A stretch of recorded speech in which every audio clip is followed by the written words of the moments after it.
Welcome to Nautic Broadcast by Fontaine Pajot, the exclusive Nautic online program. Our subject today is hydrogen in the cruising industry. Last year, Fontaine Pajot launched the first ever hydrogen-powered cruising catamaran, the Samana 59 Smart Electric Rex H2 in La Rochelle. And we have with us today Mathieu Fontaine and Romain Moteau, deputy CEOs of the Fontaine Pajot Group, who are going to tell us all about it. Romain and Mathieu, hello. Hello. Hello, Amélie. Why did you come about integrating hydrogen on board a catamaran? To answer that question, I think this is very important to start with the electrification strategy as well of the group, because as you know, we really want to have electric propulsion on the boat in order to reach the carbon neutrality on the stage of the group, and to do that, so we're going to implement in the future and on this boat as well a large battery system on the boat, lithium-ion battery system. And to use that battery and to push the propulsion system with the electricity, we need to, let's say, to test all different renewable energy with no taboo on it. And one of those systems is clearly the hydrogen that could really fit the needs we have for the future, as the solar panel strategy, the wind turbine and things like that. So there is no solution that we don't want to explore at this stage. So we are really putting all together and all the solutions that is available on the market, let's say. And today with EODev, it's a really strong partner to test this hydrogen solution. But we want to test any solution that is available on the market for today and for tomorrow, and for us to take a lot of experience out of it. So this is why it was really important for us to get this electric system on one Samana, fueled with solar panel at the first stage, and then having this range extender with hydrogen on the top of it, because it is really showing one of the solutions that we could have in the future, and we will continue to invest and to investigate into that field, of course, in the future. That's very interesting. Mathieu, can you tell us a bit about the launch when it happened 6 months ago? Yeah, this is a really interesting and huge project for the group, and not only for the group. I think this is a really big work team with EODev engineer, Alternative Energy in the middle in this project, the project manager of Fontaine Pajot who followed this project, and this is completely new for cruising industry to use this kind of technology, to use this kind of product that we need to find some solution to fit the tank, the hydrogen tank on the boat, and to find the right place with the safety, with the certification of the boat. The other main thing is to install the fuel cell in the boat. Actually, this is a 70 kilowatts fuel cell on the boat, and as Roman mentioned, to fit everything on the Samana 59. That's really interesting, and you find the place with the tank, with the pipe, or the piping hydrogen and fuel cell. The main thing is to find the place and to have the good space for the maintenance, for the future of the boat, to find the place for the battery and for the all equipment inside the boat. Really. Talking of which, during this event, we had the honor to talk to Jérémy Lagarrigue, who is the CEO of Energy Observer Development, who integrated the range extender H2 on board the Samana 59. And Jérémy is going to explain to us how the fuel cell works. Aujourd'hui, nous rencontrons Jérémy Lagarrigue, directeur général d'EODev, Energy Observer Développement, qui est le fournisseur du système hydrogène embarqué sur le Samana 59. Pouvez-vous nous présenter en quelques mots Energy Observer Développement ?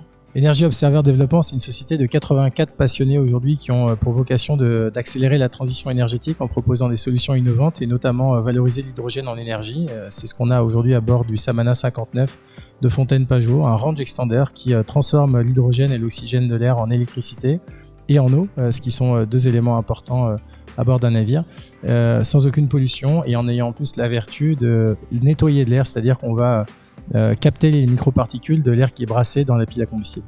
Comme l'a très bien dit Romain, ça n'a pas vocation à être la seule source d'énergie, mais en fait on va mixer l'hydrogène avec l'oxygène de l'air. Donc on a un ventilateur qui va capter de l'air, ça va passer dans un filtre, donc on va nettoyer cet air parce que il y a énormément de polluants dans l'air. Alors, on entend beaucoup parler de la crise de pollution quand on roule sur l'autoroute, ralentissez, pollution de l'air, etc. On parle de microparticules.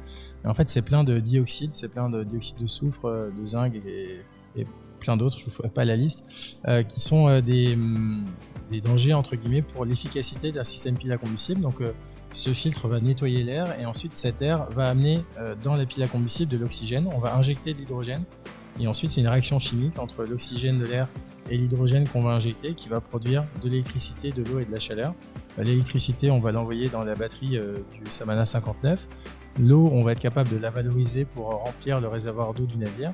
Et la chaleur, pour l'instant, on est, je crois sur le bateau, pour l'instant, on l'évacue un peu comme un moteur thermique avec l'avantage qu'on en a quand même beaucoup moins parce que le rendement est 2 fois plus performant en termes de rendement par rapport à une solution diesel.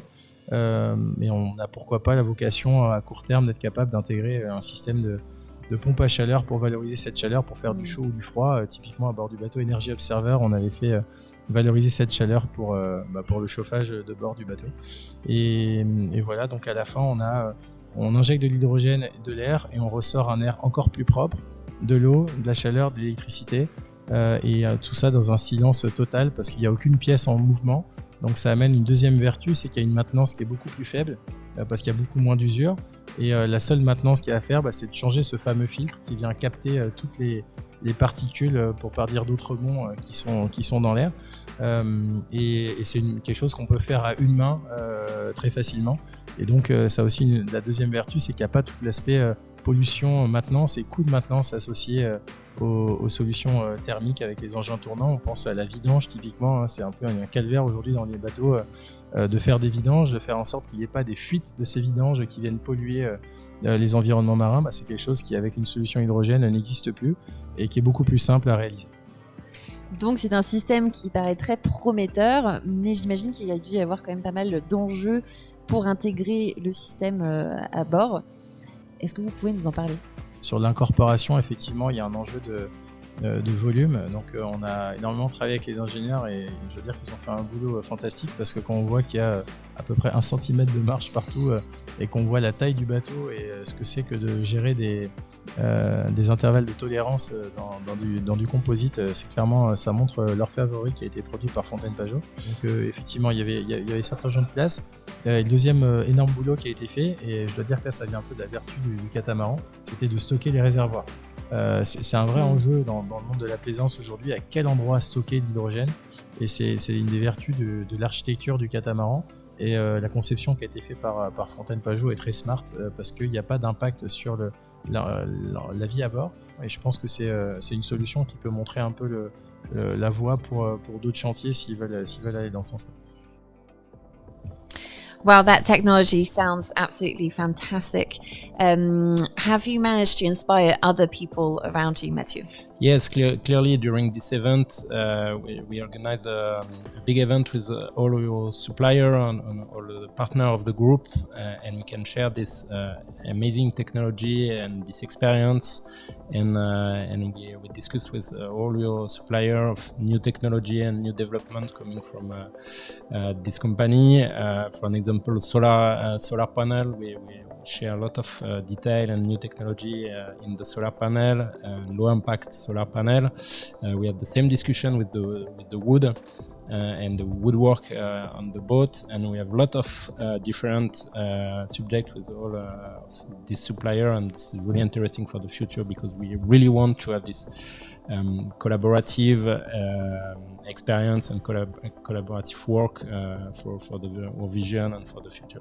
And also to complement what just Mathieu said, it was also great to get the two strong committed clients with us, with of course Magnus Lewin, which is the CEO of TradeWinds, that is really a pioneer into this vision of really delivering carbon neutral cruising to the clients.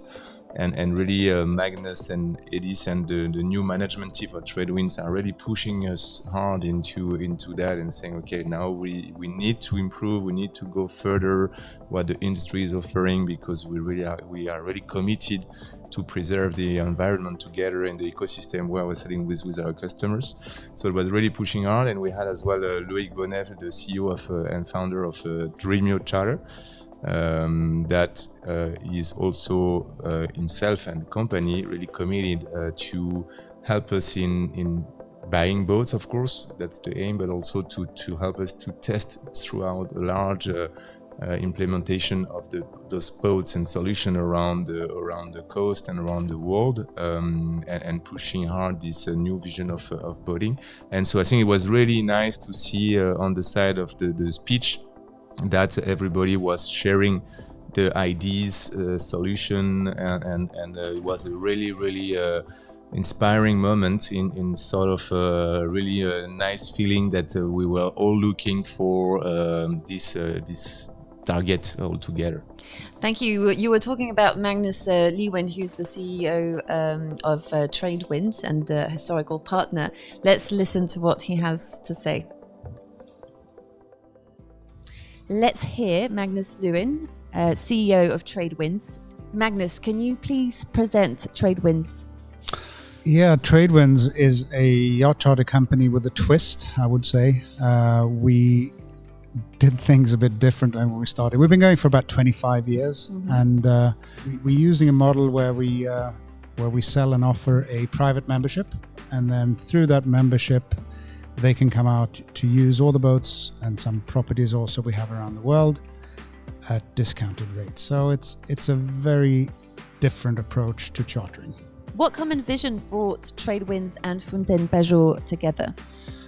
Well, initially, I think what attracted us to Fountaine Pajot was the way we've been running our company. It's very family orientated. We work together with people that we enjoy working with, and I would say that is what attracted us. And I think what became very clear as well was that we had found a partner who was willing to listen to us as yacht operators, which was a big thing. It's important. Yep. Magnus, why is it important for Tradewinds to integrate boats like the flagship Samana 59 Smart Electric Rex H2? Well, it's hugely important to us because I've been sailing since I was really young, and we've run this company for 25 years. I've traveled around the world for the last 35 years, and it's incredible to see the shift in the environment. Some of our guests coming out don't even know what a healthy coral reef should look like. You know, living there in the Caribbean, living in the tropics, seeing the destruction and seeing the change happening so radically and in a big way, we just knew that we got to do something. So that was the next step in our evolution with Fountaine Pajot, was that we discussed the environmental impact a lot, and we clearly said that Tradewinds as a company, we have to start going in a different direction. And we obviously wanted Fountaine Pajot to be the people that we worked with or whatever, and thankfully we were kind of synced. On that note, how do you see the future of your collaboration together? Well, I'm hoping that we're going to continue to come up with new products that are going to be fantastic for delivering charters or whatever, but working even further on being able to not just doing it for our company, but through this partnership with Fountaine Pajot, that we can, on a level of information, start changing other people around us as well, to maybe put some more pressure on other people and other companies to start looking at life in a different way. It's really what we do with our members. Every week when our members are out sailing, and they are all really Americans and Canadians, and sadly enough, a lot of them are not that aware or open to when you're looking at what's happening to the environment. So I think the whole idea of spreading this idea and being able to do it on a larger scale, not just with us, that is something we'd be very keen to continue to work with Fountaine Pajot with. You can change things if you have the courage to stand up for what you think is important and do the right thing, even when nobody else is watching. I'll give you a good example. About 8 years ago or something like that, in the crude yacht charter industry, in the BVIs, we decided that we were no longer going to have bottled water on board of our boats. Mm-hmm. We would only serve desalinated waters to the guests because plastic is another massive issue in the Caribbean. I mean, all around the world, but in the Caribbean especially. And I remember telling yacht brokers that we no longer serve this on board, and they would say, so you're going to say no to a $50,000 charter if my guests want to have bottled water? And we said, yeah. We probably lost a couple of charters in the beginning, but here comes the beautiful part of this story. 18 months later, I didn't know of one boat in the charter fleet of crude boats in the BVIs that had bottled water anymore. Everybody followed up on it and said, this is stupid, why shouldn't we do this? So today it's pretty much standard in the industry. So I think, again, having that kind of thinking behind what we do right now, we have a chance of shifting it because it has to shift. There's no doubt about that. And I think with us, together with Fontaine-Pajot as partners, we got a good chance of changing it in a big way. Great. Thank you very much, Magnus, for your time. Thank you. It was very interesting to hear what Magnus had to say. Let's zoom out a little bit and talk about hydrogen in the yachting industry as a global image. Inspired by Energy Observer, the first hydrogen-powered boat to sail across the world, let's hear Louis-Noël Viviès, who is the general manager of Energy Observer, who is going to talk to us about a bit about the project Energy Observer, but also and specifically about the different challenges which are faced by the hydrogen technology. C'est le premier navire à hydrogène à faire le tour du monde et une des inspirations du Samana 59 Rex H2. Aujourd'hui, nous avons la chance de rencontrer Louis-Noël Viviès, directeur général d'Energy Observer, qui va nous expliquer un peu l'expérience Energy Observer. Louis-Noël Viviès, est-ce que vous pouvez nous expliquer un peu, nous présenter Energy Observer ? Energy Observer, en fait, c'est un des premiers grands catamarans de course. Energy Observer, à la base, c'était TAG, le premier grand catamaran fabriqué par Canadair en 83, donc le bateau a 40 ans, ce qui prouve aussi que quand on parle d'analyse du cycle de vie des bateaux aujourd'hui, c'est un bateau qui va fêter ses 40 ans là. Donc voilà, l'histoire, c'est l'histoire d'un bateau de course légendaire qui a été modifié, rallongé un nombre de fois incalculable et qui est aujourd'hui le premier laboratoire des énergies renouvelables puisqu'on travaille sur des ailes automatiques qui vont servir pour la marine de commerce. On travaille sur des panneaux solaires puisqu'on développe toutes les nouvelles générations de panneaux solaires souples pour Solbian, qui sont les panneaux qu'apparemment on voit sur les catamarans de série. On travaille sur des hélices à pas variables et puis bien évidemment sur l'hydrogène qui est un peu... C'était une première mondiale d'avoir un électrolyseur sur un bateau à l'époque en 2017 quand on a mis le bateau à l'eau. Et on a fait maintenant 50 000 milles, donc l'équivalent de 2 tours du monde avec ces technologies. Donc justement, suite à l'expérience que vous avez d'Energy Observer, comment est-ce que vous voyez le futur de l'implantation de l'hydrogène dans le secteur maritime ? Pour être précis, on pense que sur les petits bateaux, on va utiliser des technologies automobiles pour plusieurs raisons, parce que c'est beaucoup moins cher, parce que c'est fabriqué en grande série. Donc on n'est plus du tout dans des piles à combustible prototypes fragiles avec des durées de vie à peu près inconnues. Là maintenant, il y a plus de 3000 voitures à hydrogène qui roulent tous les jours. On va utiliser de plus en plus ces piles industrielles parce qu'elles sont pas chères, très fiables, légères, compactes. Et puis on va avoir un stockage qui va être encore gazeux parce que dans l'automobile, il est gazeux. Donc avec des pressions jusqu'à 700 bars, donc qui est la norme dans les voitures, on a des systèmes qui sont à la fois légers, très économiques, qui prennent pas trop de place. Bien sûr, sur les très fortes puissances, il y a super yacht, cargo, etc., qui sont les gros chantiers sur lesquels on travaille aujourd'hui avec Air Liquide, avec CMA, CGM. Là, on bascule dans l'hydrogène liquide, donc refroidi à moins de 250 degrés. Et là, c'est des technos qui sont vraiment innovantes. Mais ça concerne vraiment les gros navires. Mais la frontière entre l'hydrogène gazeux, donc je dirais grand public, standard, et l'hydrogène liquide, qui est un peu l'avenir du transport lourd et du transport maritime, elle va devenir poreuse parce qu'on se rend compte que l'industrie du poids lourd investit beaucoup sur des petits réservoirs d'hydrogène liquide qui auront donc la compacité, mais il n'y a pas encore la techno derrière pour traiter ce qu'on appelle le vapor lock, c'est-à-dire que quand vous refroidissez à moins 252 degrés d'hydrogène, forcément il y en a un peu qui s'évapore. Et on perd entre 10 et 15% de l'hydrogène par jour, rien qu'en évaporation. Mais quand vous avez un bateau de plaisance qui va passer 7 jours en location en mer et après 7 jours à quai ou 3 jours à quai avec personne à bord, c'est moins cohérent de perdre 15% de votre réservoir par jour. Vous voyez, il faut avoir en permanence de la consommation. Donc c'est plutôt, à mon avis, pour les navires professionnels, vedette à passagers, pêche.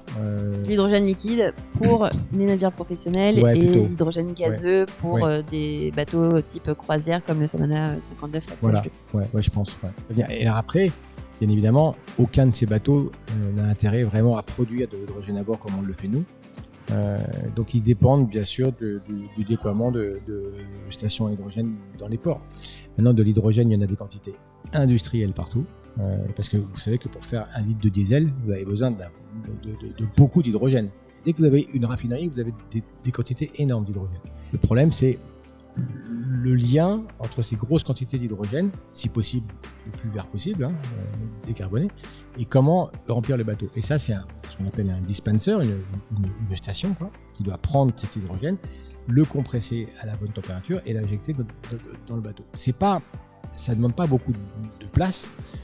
C'est des investissements qui ne sont pas énormes, mais on trouve que c'est long. C'est-à-dire que le temps que les collectivités, que les ports, c'est toujours l'histoire de l'œuf et de la poule, c'est qu'en fait, il n'y a pas de consommateurs aujourd'hui, ou très peu, mais c'est un peu une bagarre de tous les jours avec à la fois les énergéticiens qui investissent dans ces systèmes, et puis avec les collectivités locales qui aujourd'hui voient encore un peu l'hydrogène comme un truc un peu futuriste, alors que ça n'est pas du tout. Écoutez, merci beaucoup Louis-Noël d'avoir pris le temps de nous expliquer tout ça, et puis surtout bonne continuation, et puis on espère voir le futur de l'hydrogène avancer rapidement. Oui. So we've just understood all the different challenges which faces implementing hydrogen technology on board a boat. Maybe Romain, you can tell us a little bit more about how it can be a challenge also to have the supply of hydrogen.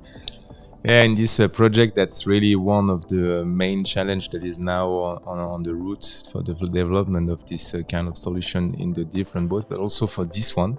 Because Tradewinds today will move the boat, will sail the boat to the Caribbean, where they have the main base in St. Martin's and the BVI.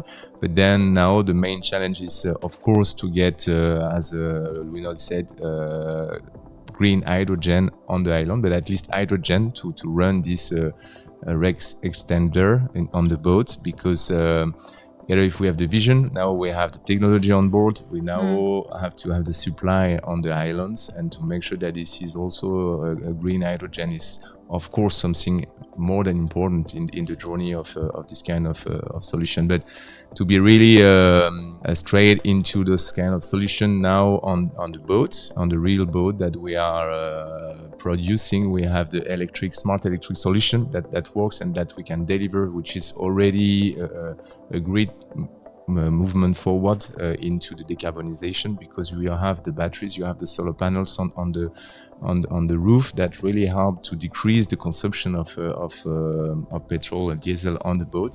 So I think this is already a super achievement, and thanks to this kind of new experience that we have made into this boat, we will continue to push this vision of energy, renewable energies to fuel the batteries on the boat. And there is, of course, other solution that we will explore in the future. But already today, this is existing. We have the smart electric, and we're going to continue to sell this solution to the future. Really exciting. It is very exciting. Thank you very much, Romain and Mathieu. And see you soon to talk about the smart electric technology in the next Nautical broadcast. Thank you. Thank you. Merci.